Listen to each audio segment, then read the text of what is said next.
Assalamualaikum warahmatullahi wabarakatuh. Perkenalkan, saya Sudiono SPD, calon guru penggerak Angkatan 7 dari Provinsi Kepulauan Riau, Kota Batam. Pada kesempatan ini, saya ingin menyampaikan terkait dengan koneksi antar materi yang berupa kesimpulan dan refleksi dari modul 1.1. Pada koneksi antar materi ini, saya mencoba menyimpulkan poin-poin belajar saya terkait modul ini, kemudian saya melakukan refleksi dan dilanjutkan dengan cerita saya sehari-hari dalam pembelajaran. Pada koneksi antar materi ini, saya mencoba menyimpulkan poin-poin belajar saya terkait modul ini, kemudian saya melakukan refleksi dan dilanjutkan dengan cerita saya. Kesimpulan yang pertama yang saya pelajari pada modul 1.1 ini adalah bahwa Ki Hajar Dewantoro mewariskan kepada kita bahwa pendidikan itu menuntun. Pendidikan adalah memberikan tuntunan terhadap segala kekuatan kodrat yang dimiliki anak agar ia mampu mencapai keselamatan dan kebahagiaan yang setinggi-tingginya baik sebagai seorang manusia maupun sebagai anggota masyarakat. Jadi ada dua kunci ya pada pendidikan ini, yakni agar selamat dan bahagia. Mengenai hal ini, saya melakukan refleksi, memahami pedoman ini, yakni pendidikan itu menuntun. Saya sebagai guru berusaha untuk membantu anak didik saya dalam yang pertama adalah memberikan tuntunan. Jadi sekedar memberi tuntunan dan arahan agar tidak kehilangan arah dan merugikan dirinya. Kemudian saya juga membantu anak didik saya dalam mengenali dirinya, kelebihan, kekurangan.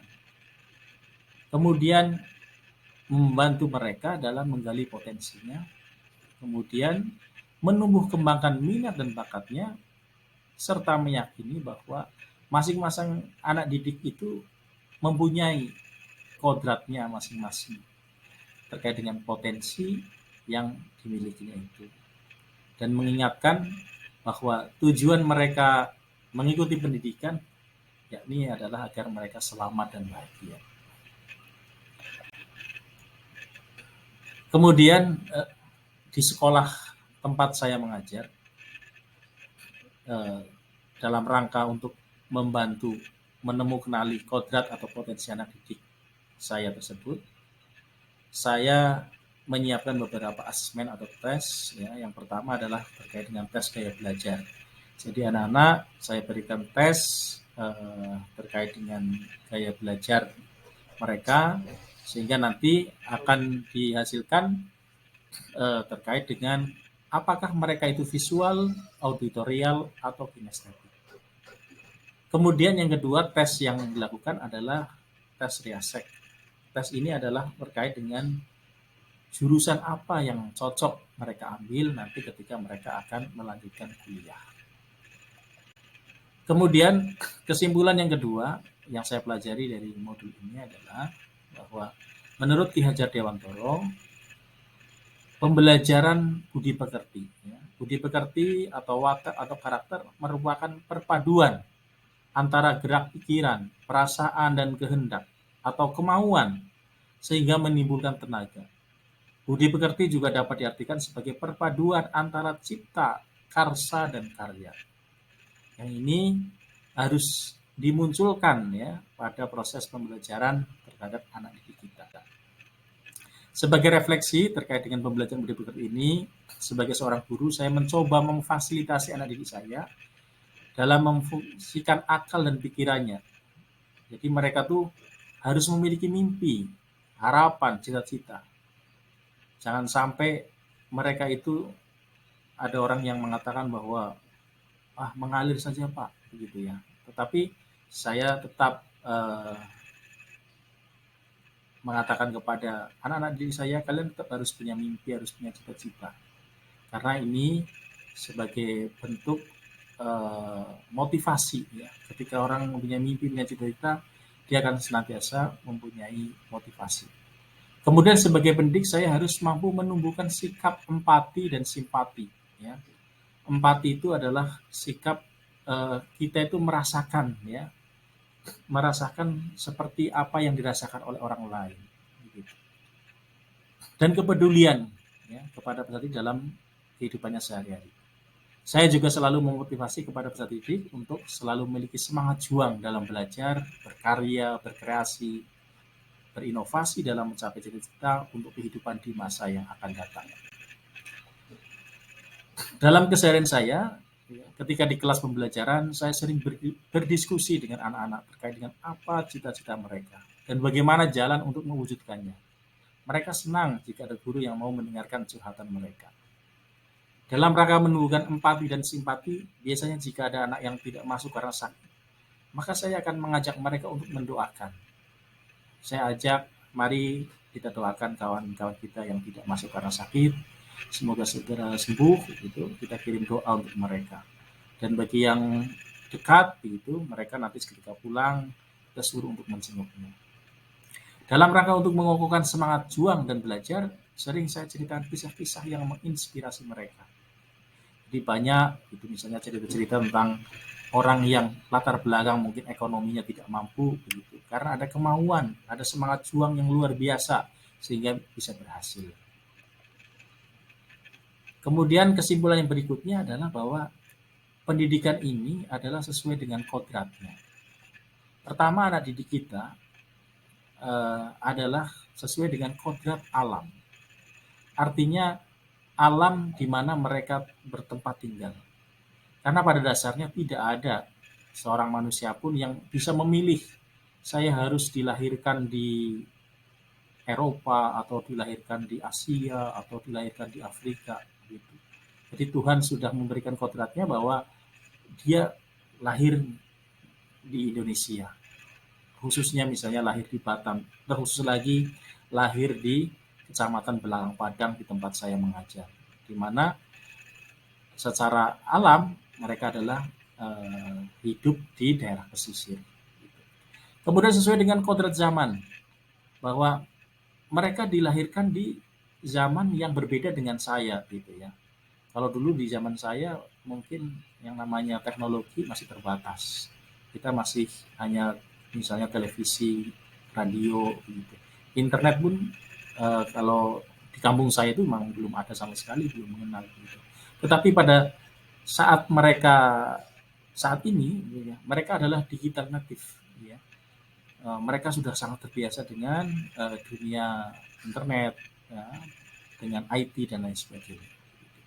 Kemudian kodrat yang lain adalah bahwa namanya anak-anak dimanapun gitu, mereka masih sangat suka bermain. Nah, maka ini juga yang harus kita siapkan. Kemudian sebagai refleksi, saya mengajar anak didik yang dilahirkan di alam pesisir, maka saya harus menyesuaikan diri dengan adat kebiasaan mereka. Saya mengajar di zaman anak didik yang digital native, maka saya harus upgrade diri saya dalam pembelajaran sesuai dengan zamannya anak didik saya. Kemudian anak masih suka bermain begitu, maka pembelajaran harus kita siapkan dengan yang tidak membosankan, yang tidak monoton, ya. Mungkin ada permainan dan lain sebagainya. Nah, pendidikan sesuai kodratnya ini saya ditempatkan bertugas di sebuah pulau kecil dengan jumlah penduduk yang kurang lebih 800.000 jiwa. Latar belakangnya beraneka ragam, majemuk, ya, ada yang nelayan, ada yang buruh, ada yang pegawai, ada pedagang, ada tukang becak, ada penambang bot, ya. Nah, ini sebagai latar transportasi itu pakai bot kita, gitu. Bahkan ada yang kerja serabutan, ya. Hidup di alam pesisir yang alamnya tidak terlalu menjanjikan untuk bercocok tanam kitanya, gitu ya. Jadi memang kebutuhan sehari-hari semuanya harus dibeli. Kecuali yang nelayan, ya, untuk lauk pauk gitu, atau mungkin untuk kebutuhan kalau lebih bisa dijual, mereka bisa menjaring ikan. Tetapi ini pun masih dijalankan secara tradisional dengan menjaring, dengan mengail gitu. Jadi yang hasilnya skala kecil gitu. Kemudian artinya dengan kodrat alam dan seperti ini, hidup itu memang harus mereka terbiasa dengan kehidupan yang keras begitu ya. kehidupan yang keras untuk bisa survival gitu. Nah, ini juga yang menjadi landasan saya dalam pembelajaran. Kemudian kesimpulan yang berikutnya adalah terkait dengan trilogi pendidikan. Ini yang harus ada bagi seorang pendidik atau seorang guru, bahwa yang pertama adalah ingarso sung tulodo. Di depan seorang guru harus menjadi contoh, menjadi teladan. Ing madyo mangun karso, di tengah-tengah mereka, yaitu seorang guru harus bisa membangun motivasi atau membangun semangat untuk anak-anak didik. Kemudian tutpuri handayani, di belakang seorang pendidik itu harus bisa mendorong, ya, baik mendorong dengan penyemangat dan lain sebagainya, atau mungkin dengan doa, ya, karena ini nanti juga hal yang diperlukan. Nah, ini sebagai seorang pendidik, ya, saya melakukan refleksi bahwa saya selalu berusaha untuk menjadi teladan, baik dalam bertutur kata, bersikap, maupun bertindak. Di saat yang sama saya juga selalu memberikan dorongan, semangat kepada anak didik untuk melanjutkan studi ke jenjang yang lebih tinggi. Karena kalau di sekolah saya ini prosentasenya masih kecil, ya, hanya paling sekitar 30% rata-rata setiap tahun angkatan yang melanjutkan ke jenjang yang lebih tinggi. Maka saya tidak akan bosan-bosan untuk memberikan dorongan semangat kepada mereka untuk terus melanjutkan jenjang pendidikan yang lebih tinggi, terus belajar sepanjang hayat. Di saat yang lain juga insya Allah, ya, saya akan selalu mendoakan kebaikan untuk anak diri saya, karena doa adalah merupakan kekuatan, ya, yang paling istimewa bagi seorang hamba di depan Tuhan. Demikian terkait dengan kesimpulan dan refleksi serta cerita sehari-hari yang saya lakukan terkait dengan koneksi antar materi pada modul 1.1. Mudah-mudahan apa yang saya sampaikan ada manfaatnya. Kurang lebihnya mohon maaf. Assalamualaikum warahmatullahi wabarakatuh. Demikian terkait dengan kesimpulan dan refleksi serta cerita sehari-hari yang saya